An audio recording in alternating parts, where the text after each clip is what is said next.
because we have our guest speaker has arrived. Hey, good morning. Good morning. Good morning. How are you? Good. Sorry Good. for my background. I'm on vacation, but it's cool. So you took out vacation time for us. I really Of course. appreciate. I really appreciate that. No All right. problem. So what I'm going to do, I'm going to turn it over to you. It's in your hands, and they will have. So as you know, as you were talking, they may have some questions they may want to ask you, but it's in your hands. I turn it over to you.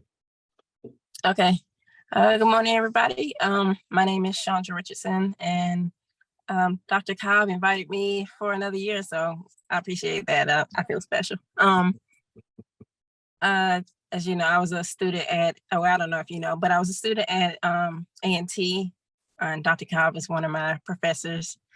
So my background, I'm originally from Atlanta, Georgia, and I learned of A&T from, I don't know, half of the student body at that time. So I came up here. They had a CAD program, and I really wanted to be a CAD person mainly because I was really interested in that kind of work, like architecture, art, and so that kind of fell in line with it for me at that time. So I ended up going to A&T, going into graphic communication systems, and with a concentration in computer-aided drafting and design. So from there, I went to Morgan at the urging of Dr. I don't know, do they know Dr. Graham at all? Oh, Dr. Graham and Dr. Cobb to pursue architecture. So I went up there and I received my master's in architecture. So just to take it a little bit far, I've always been interested in architecture and really STEM in general. STEM was my thing. Like I went to a STEM high school, basically. My high school was a math and science academy. So I've always been drawn to STEM, as well as art, honestly. So that kind of helped me really early hone in on what I kind of wanted. Well, it helped me know to what I wanted. It helped me to know what I wanted to do as a profession, even though I kind of got away from it a little bit. Architecture, probably since 7, I wanted to be an architect. So that's where I ended up, and I still love it. But I also have other interests that are kind of like art and architecture mixed together. So I think I get a balance of with my career and with what I'm trying to pursue on the side. Right now, so as an architect or architecture designer, I plan on becoming an architect, a registered architect. So right now I'm kind of halfway studying to become one. I have to take a series of tests. So I think the last time I spoke to you guys, I was testing, and I kind of fell off from studying. Life got in the way and a little bit of too much downtime. So but I want to get back into it. So that's my goal. I'm sticking to it. But I guess hopefully in another year I'll be licensed or closer to being licensed. So I need to set my goals and get to it. But yeah, that's my life in a nutshell. If you have any questions, just feel free to. I can't see the chat. I'm on my phone, so I can't see the chat. So if you have a question, chime in. Right, goal setting is important. There's no way you can reach your goal without at least saying it out loud or writing it down or anything. It's important to set goals because then you're just out here floating. You need to have something to anchor you to doing something that's worthwhile or that makes sense to you. Otherwise, you'll be lost. You got a question? I like a little question. Okay. How do you get into the field of architecture? Mm-hmm. What are the requirements? What are requirements for what? For studying or for just for like school is what you're talking about? Yeah. Oh, okay. It's there are different requirements for different schools. So I can speak for Morgan. I know for Morgan, a big draw. They had a few things. First of all, you didn't have to take the GRE, which I didn't. I just didn't feel like taking any more tests, even though testing is not a problem for me. I just wasn't in the mindset to be testing. So they didn't have a GRE requirement. So that's one draw. They wanted, so another big requirement that I think you're going to find in any architecture school is a portfolio requirement. So basically they want to see what you have done and what you're capable of. I came from the CAD background, but also printing and publishing. So I was able to show my CAD work that I did at A&T, and which included like a lot of visual, like graphics and design stuff. So that I think that helped me in my case. But yeah, a lot of schools you do have to take an exam to get in. But I mean, it shouldn't be that hard. It's just I was being lazy. That's all. But I still Morgan is a great school. Also, Morgan had a night program, so I had to work full time during this time because I had to support myself. So that was a big draw for me. Like that night program helped me to work full time, and then classes. I think the classes that I had to take, they started at like 6. So from 6 to 10, I was doing work. I will say though, if you were interested in architecture, any really grad school is a beast. I mean, undergrad is can be difficult, but grad school is a whole other level. So you gotta be prepared for it. But it's rewarding. You get really close with your classmates, especially in architecture. You know, you gotta feed off each other. It's like a team environment, really, because that's what it reminded me of. I ran track in high school. I didn't run or do anything in college, but that feeling is the same. You working together to solve each other's problems and as well as your own. So, but yeah, so the test, a portfolio, as well as there are some prerequisites that you have to have, and if you don't have them, they'll time in my case, they'll time in, well, in my school, they'll time into your curriculum. So we had to take, I know there was a requirement for physics that some people didn't have, that they had to take, but usually, and because I wasn't coming from an architecture background, there were some extra classes that I had to take that someone who had a bachelor's in architecture had to take. So, but yeah, it's pretty, depending on what school, you just got to check, depending on the school you choose to look at. But any of the requirements are easy to meet. I would think. Okay, Hassan, go ahead. Then Sophia. All right. I have a question, Ms. Richardson. Mhm. Since you have a career in STEM, us as high schoolers, how should we prepare for a future in STEM? I would say be involved in as many STEM opportunities as you can. So I was involved in like different clubs. I was involved in multiple honor societies. I pretty much tried to join things that piqued my interest. So I think that's important. You kind of, you have your classwork, I know, but if you can do something extracurricular, like quiz bowls or something like that, which I've done those too. It was a part of the school, but it was outside of the school work. So I think that really does help help your interest. But also, I don't know, if you have other interests outside of STEM, that helps your STEM interest too. Like you want to be well-rounded, and having interests outside of, STEM, for me, art related things, kind of help, I guess, feed that side of my brain as well. So that's what I would say. I would just say, be involved in as many STEM opportunities as you can. but also anything outside of STEM also helps your STEM activities. I had a professor that told us, like, you know, I mean, going back to architecture, he was saying, don't just do architecture. You're gonna burn out. You're gonna not enjoy what you started out enjoying. You need to have other interests, and that goes for anything. I feel like that goes for STEM, like especially because you don't want to get bogged down in just equations and math and science. I mean, what does math and science create? I mean, it's art in science as well. So that's what I would say. Yeah. Okay. Sophia, and then Jaden. So I go to an arts-based high school that also offers certification opportunities.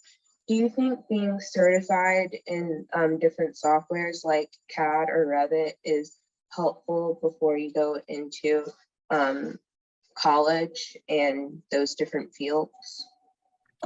I think, and being certified, I think, yeah, actually, I think that helps because you get to already have, I guess you get to have a background of that software. And where I work, we still use AutoCAD. And before I got there, I think back in 2010, they switched over from MicroStation. And the guy who helped switch it over, he had a very, I don't know if he was Autodesk or CAD certified, but he was a CAD. I mean, he worked as an architect. So by default, you are a CAD person. So he was able to help migrate an entire workforce, entire business operation from MicroStation to AutoCAD. So like having that skill set is helpful, and like you're able to, I guess, in my case, I'm the CAD SME in my office. So like I'm not CAD certified. Well, actually I am CAD certified. Being with the classes that I took in at A&T, I became CAD certified. So like that helped me. Like I'm now the SME in my office. I'm the CAD manager of my office, which is a second job all in itself. But I mean, it's kind of rewarding to be the person that, well, for me, it helps my ego, I guess. I don't know, to be the person that helps folks and yes, SME is a subject matter expert. Like it does help to know different things that get your foot in the door, to be able to be the person that they call on. Because people remember you, believe it or not. Like, I mean, you wouldn't think somebody, in your leadership chain would know your name. Just like you if you've only been there a month, why do they know your name? It's because you brought something to the table. You were able to come in knowing something that maybe not a lot of people know, and you're able to help. So having that is very beneficial, I think. Yeah, you get to carve a niche for yourself. Exactly. In my old office, because I learned SketchUp when it first came out. I think it was when it first came out when I was at A&T, and I became the SketchUp girl. I helped them win this really big contract. I mean, I learned Revit in Dr. Cobb's class, and he gave us a choice between Revit and another software, and I'm glad I chose Revit because Revit is the way things are going. So if you get certified in that, that's great too. That's going to enable me to migrate my office from, or at least start the process of migrating my office and pretty much the workforce from AutoCAD to Revit, because that's where the industry is in Revit. So they're using Revit. So yeah, learning anything related to the field that you're gonna go in, or something that's close to where you're gonna go, is always gonna be beneficial, no matter what. Okay, good. Jaden.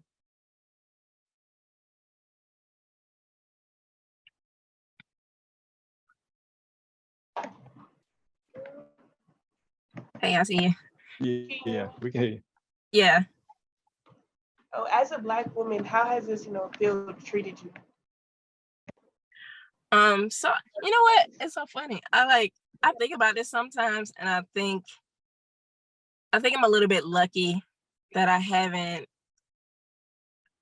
well, I haven't, maybe, I don't know if I faced it or if I just haven't noticed it because I ain't about the craziness, but it hasn't held me back at all. Like you know, you gotta have, I guess you gotta have that kind of like personality to be like, I belong in this space.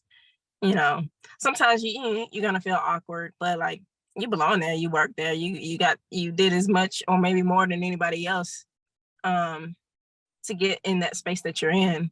So, you know, there's no need to feel inadequate or anything. So in my experience, I haven't had anybody to be, I guess, to hold me back or to do anything. I don't know. People tend to like me, and I'm not trying to like brag. It is about how you carry yourself as well. Like, but people gonna think what they want to think no matter what. But like, it's up to you to present yourself in a way where you have and you where you can give the respect that you want to get back. People are gonna respect you if you respect them. So like that's kind of how I move about, and I try not to.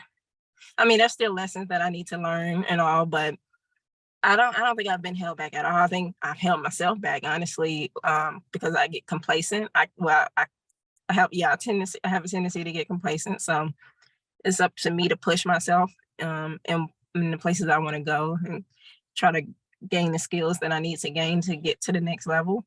So I think I've been the only one that's holding myself back. Nobody else has held me back, or you do encounter some folks who are a challenge. But it's you just got to be confident who you are and go with it. Okay, Bailey, and then we'll Tyrese. These are good questions, by the way.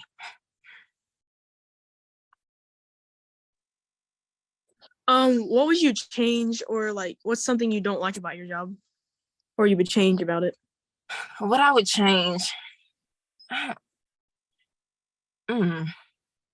So I work in federal government, and so there's a lot of bureaucracy, and there's a lot of jumping to do something without depending on who says we need to do whatever it is. There's not a lot of challenging of suggestions or ideas. There is some, but like I guess it depends on who says it. And then there's not a lot of thought behind a lot of things. So when ideas come from the top, they work their way down and eventually it gets to my shop. I work in facilities as an architect. I'm a facilities architect. Technically outside of here, I'm an architecture designer, but in the government, we're all architects. So it gets basically works its way down to facilities, which is my organization. And then it comes to my particular office. And we have to kind of work through these ideas and come up with something that works. So you got the idea people, but we're the people who have the ideas also, and who also have to think about, as an architect, you have to think about everything. You got to think about the engineering of it. You got to think about the people of it, the people aspect, it's a lot to think about. And so when people don't consider that, it's frustrating. It can be frustrating, to say the least. That's one thing I would change. I would change people jumping to do something without first thinking things through, or at least bringing in the people who help to make those things happen, to consult, basically. Yeah. What's that say, Dr. Cobb? Even if you're an engineer. You have to be able to talk the talk and understand the language, even if you're not in that particular discipline.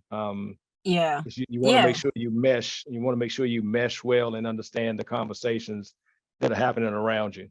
Right. So like a lot of people, people are put in charge because they work their way up there, but a lot of people don't have that background knowledge of like I'm an architect. I don't have I'm not a mechanical engineer or civil engineer. So what I'm not going to do is make a decision like, something that has to do with a site. I'm not going to make the decision. I'm going to bring in the people who know who are the experts. So that's the thing. You want a team around you that can help you make informed decisions. You don't want to just like jump the gun.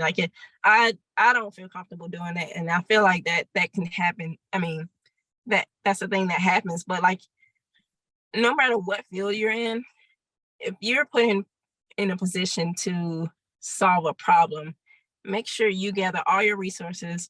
Yeah, build a network. Like, I've been putting in a lot of political projects, and I don't know the first thing about like a lot of this stuff. So I need to call on people who do know. I need to get security involved. I need to get mechanical engineering, electrical, DEI folks, which is diversity and inclusion. Like everybody has to be involved to help make the correct decision. I mean, there's more than one way to do things, but that's the way to start. You want to have all stakeholders. You want to have everybody who is affected to be involved. Okay. Tyrese? Did I finish answering? I think did I finish answering the question?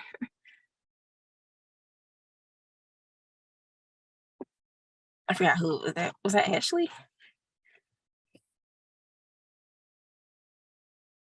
I think it was Jaden. I think it was Jaden's. Jaden's question. Yeah. Okay. Did I answer the question?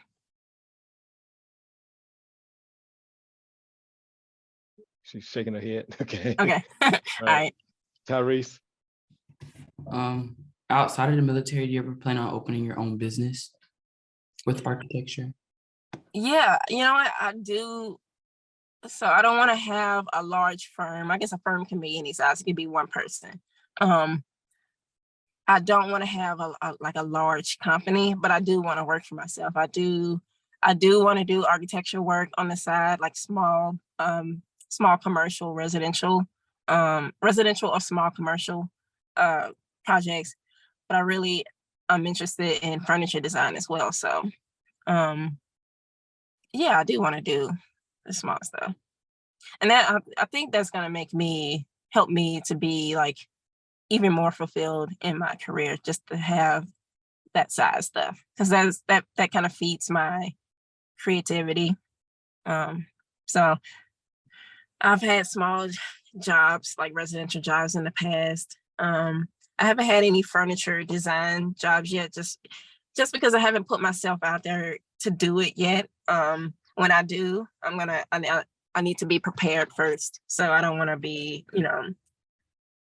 I don't want to be too overwhelmed to start. But yeah, that's the plan, is to have something on the side. A lot of my coworkers do. Like, one is an artist, like she does abstract paintings and portraits, and then another has a photography business on the side, as well as architecture, as well as real estate. Another one of my coworkers has one of my old coworkers and former boss has he actually left where we work, and he has a successful architecture firm here in the DC area. And one second.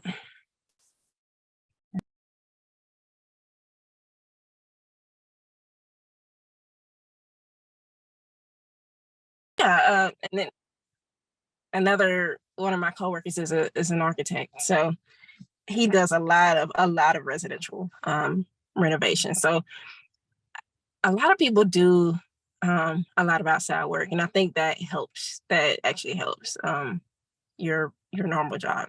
Either it helps you get to another place that you want to get to, or it helps you to be more fulfilled in your current job. So yeah, that's the plan, is to have something. Okay. Ryan, go ahead. how was like the time management and responsibility of being in college and working on a full-time job too? Man, I'm glad you asked. My time management was trash. I mean, it was, if I could do things over again, I would do things a little bit differently. I'm still trying to work on time management. Honestly, it's like it's an ongoing issue. But it's I mean, right now it's bad. It's not bad. It's just like I do have a large workload. So it's kind of hard to balance things. But you gotta balance, otherwise you're gonna go crazy.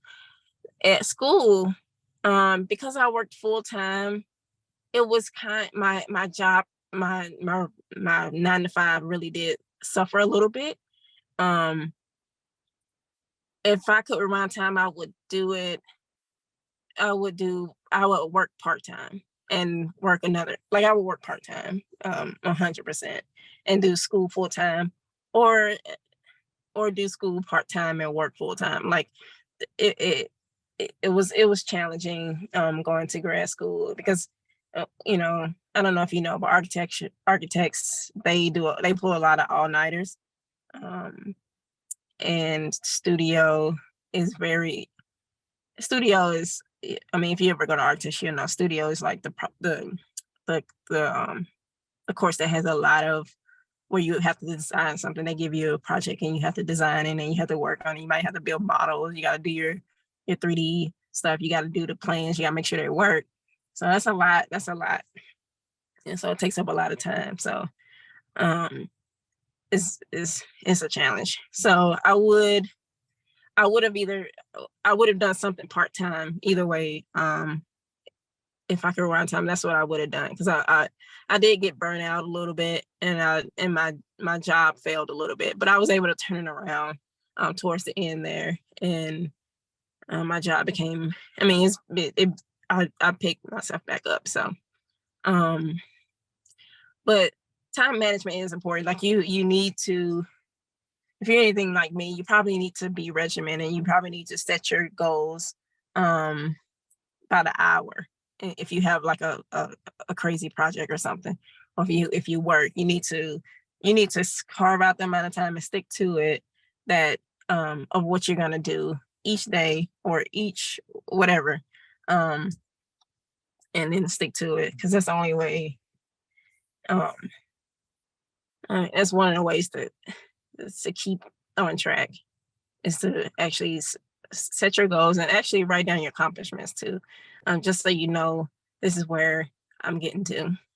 This is where I've done. This is what I've done, and I only have this much more to go. So like it's helpful to write down. I didn't do that, and that I probably should have done more of that. Thank you for that. Jordan Francis, then Jordan Williamson. Okay. So what are some common like misconceptions about architecture? Oh yeah. So the questions I get are, oh man, so you're an architect, that's a lot of math. And yeah, some math, but it's not like calculus or physics. It's adding and subtracting. Sometimes you got a little bit of geometry in there, but like that's a common misconception. If you're terrible at math or whatever, it's not that big a deal. You just, it's not hard. You've already learned the skills in elementary school that you need. Another misconception, depending on where you are, is that we get paid a lot of money. We architects aren't, we ain't buying mansions out here. So it's one of those fields where you gotta love what you do. Outside, like here in this market, outside. So I'm in Maryland, and I think the average is like, starting out is like, I don't know, $60,000 or something like that. I don't even think it's that much. So I mean, it's a lot of work that you're gonna do, but you can work your way up. I mean, it's not hard to like it's not hard to make a good, decent amount of money and living in this profession. Like but it's one of those professions where it's you're not gonna pick it because of money. It's rewarding. Like I don't know anybody who's into architecture for the money. Now I work for the federal government. We definitely get paid more than private industry. I worked private for almost 12 years, and I got a 25% increase in raise in salary coming into the government. So there's that. I mean, if you're, I think anybody outside, I think other cost of living is higher here too. So yeah, it just depends on where you are in the country. And I think like other disciplines, like I know other engineers, they can make more starting out in private industry. So other like engineers. But there's a lot of perks that come with where I work too. So I didn't get any of the benefits that I have outside of like, you know, sorry, what am I trying to say? Outside of medical and dental, all the stuff, the other kind of benefits, the other kind of perks that you get with working in the government, you don't get those in private industry for the most part. But I mean, speaking of architecture, it's for me, it's rewarding to be in this profession, no matter how much you make. But then you do have to weigh your own life and your own lifestyle against what job you choose. And the thing is, I didn't move around. If I moved around a lot, like I got settled in my first job, and I didn't move around. If you move around, let's say every 3 years, I mean, you want to move around when you feel like there's an opportunity for growth. And I didn't so much do that because I was in school, so I was kind of like settled. But if I could do it again, I would, I would have stayed at my one job, maybe first job, maybe 5 years. I probably would have left after I graduated and gone to another private firm and maybe stayed there for years and then moved on. But yeah, the thing is, I'm not a crazy money person. Although I did leave my job for my money, I'm not like that person. Like, so, I guess it just depends on what you're trying to do and where you live. And I don't know, it's up to you to figure out what you're working for. But I don't know, I think I make a decent living. Okay, Jordan, and then I saw another hand up. Jordan and then Amari. Yeah. Are there like any limitations in like working for the government that you can't, like things you can't do like in your field that you wouldn't want to do? Yeah, in my field. So this field is broad. Like I mean, even working out in the private industry, there's some things you can't do depending on what firm you're working at. So let's say if I wanted to do K through 12, it's very limited. K through 12 is educational. If I want to work on educational type projects like schools or anything, I'm not doing that at my job. Not really. I don't foresee any opportunity to do that kind of thing. But I will say I have always had an interest in hospitality type work. So like restaurants, and I'm doing that with this job, even though I also work on like office type settings. There's now I have an opportunity to work on hospitality type things because right now I'm working on a project at a museum that's not part of our campus, but I get to work on it because our people use that space. So that's different. That's like, wow, I wouldn't have ever thought that I would be working on something like that. So it's a bathroom renovation. I got to pick out everything. And I also got to learn a lot in that project. So, I mean, there are some things that I won't be able to work on based on where the type of job that it is, but you'll be surprised at the opportunities that present themselves. So, I've always wanted to do hospitality or retail. And I actually got the opportunity to do that with the number of projects that I have worked on. So there's pros and cons. It's, you know, it doesn't hurt to try different things out. So, you know, if I ever had any other interest and that was like pulling me, and I really felt strongly that I needed to leave government to go work on that opportunity, then I would. But I'm just open for anything. I think the key is to be open for any kind of exposure to any kind of I guess field of study, because in architecture a lot of different concentrations. That's a lot of things you can do.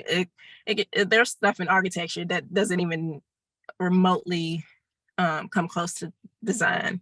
So I guess you just got to try different things to figure it out what you want to do. Good. Amari?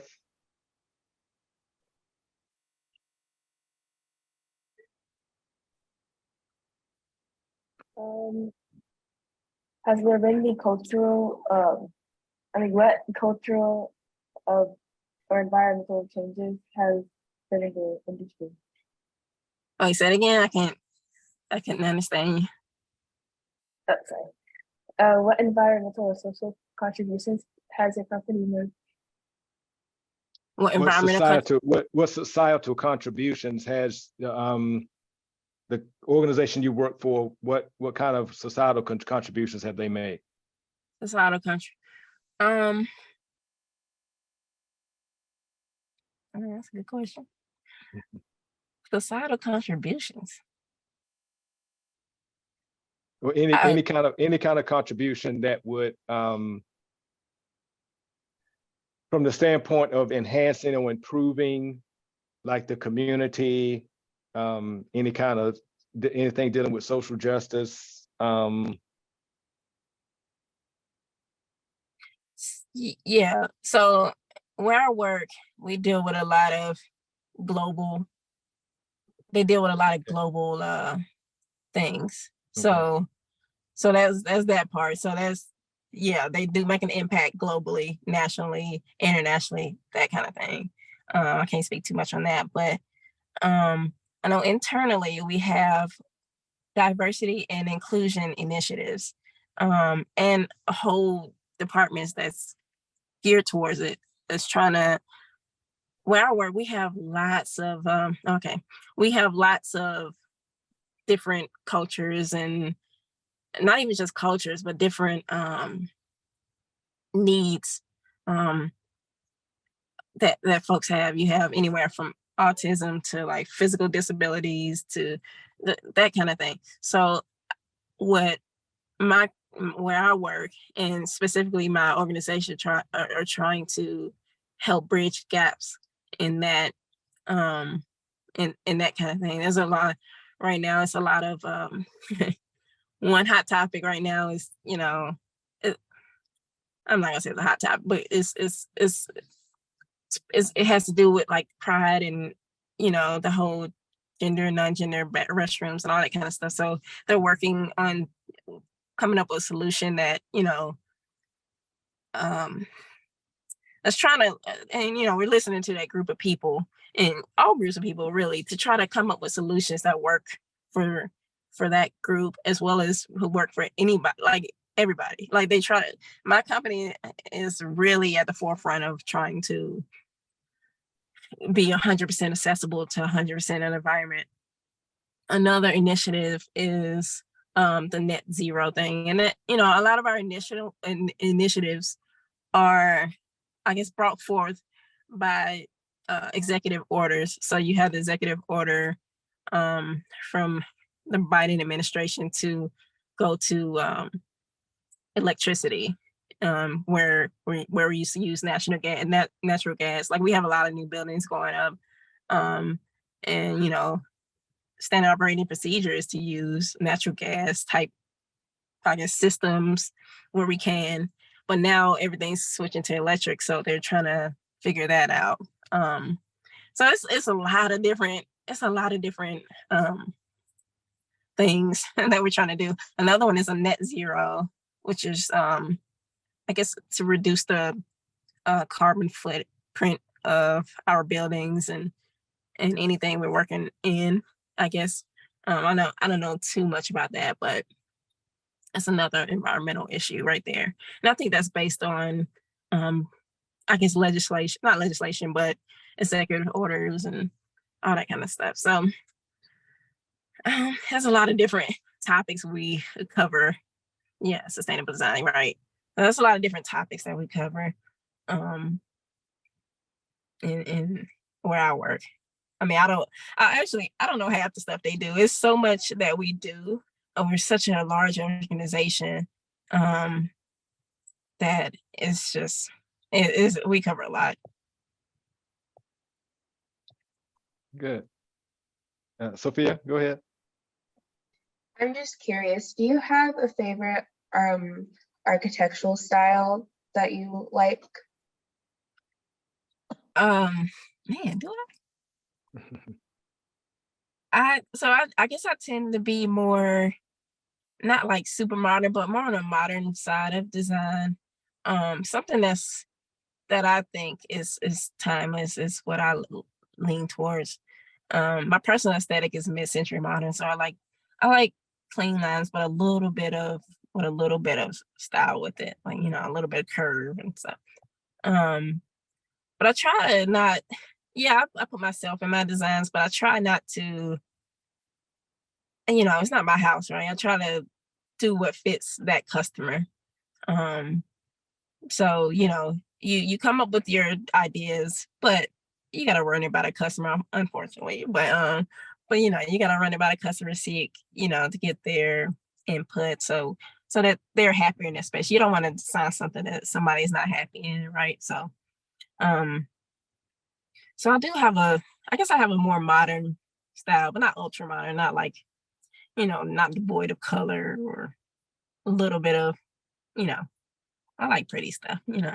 But I don't know if I have a set style. I guess I don't like traditional like stuff. And I don't know if that makes sense. I don't like super traditional, like, you know, crown molding and all that kind of stuff. I don't do that. But I think I have something that I think I have a style that I guess I can adapt to what people want and still kind of put my own spin on it, I guess.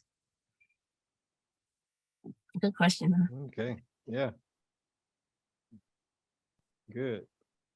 The thing that when Ms. Richardson was in our program, one of the things that we really emphasized, and she took the challenge of it, was utilizing and learning different software and applying it to resolve different problems.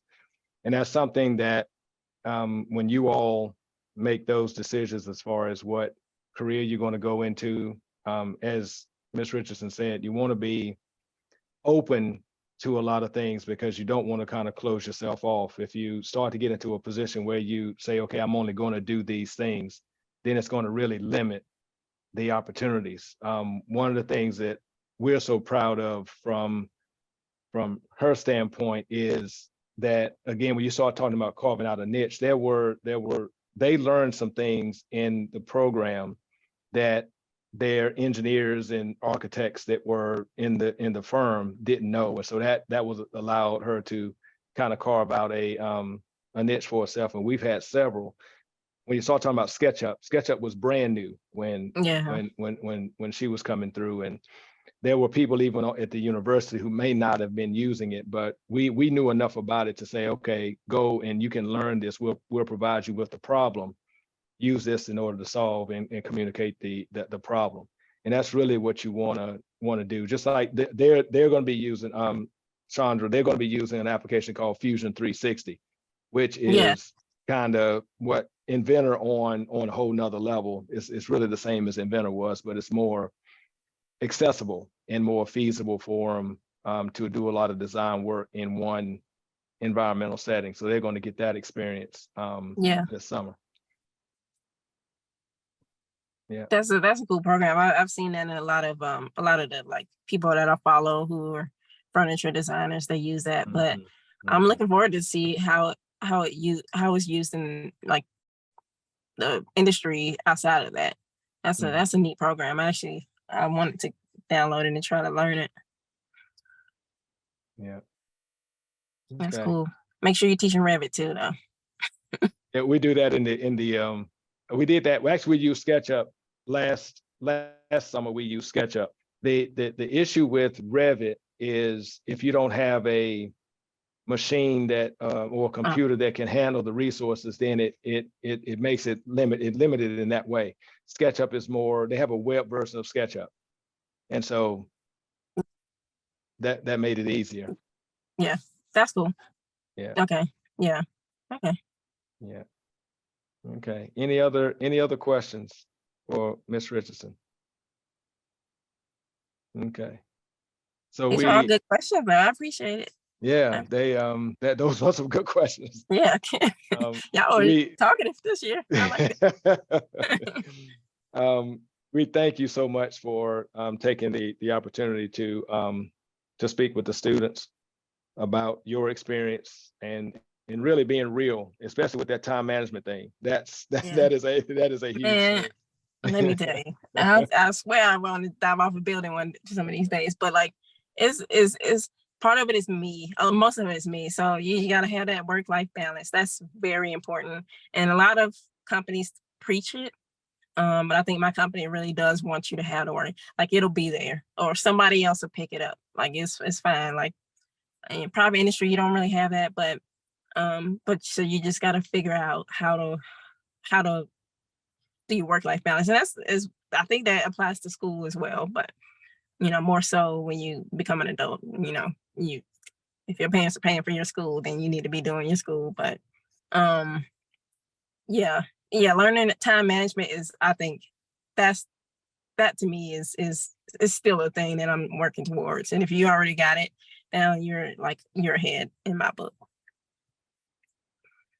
Very good. The whole the conversation with networking as well. That's something Oh, that you did bring out, that finding you're not going to know everything, but you need to know someone who yeah. knows. Oh Yeah. yeah, that's me. You need to Yeah. know someone. Yeah. And that means you have to learn how to work with people and pay attention to the skill sets that other people are bringing to the table, so you can always call on them to do things, because you're not going to know everything. That's Yeah. not an expectation. Right. Yeah, very good. Well, thank you so much for your time, and especially since you're on vacation. I didn't know that, but No, I you're appreciate good. It was a last minute thing, and we got to check out 11. So great. 'Cause my husband is up there tapping his watch. I'm like, all right. Okay, so we'll let you cool. go. We'll let you All go. right, no, you're good. Okay, right. thank you so much, and we do appreciate it. Oh, no problem. Thank you for having me. No problem. Thank you. Okay. Thank you. Yep. Thanks, guys. Bye. Bye-bye. Goodbye. Okay, very good.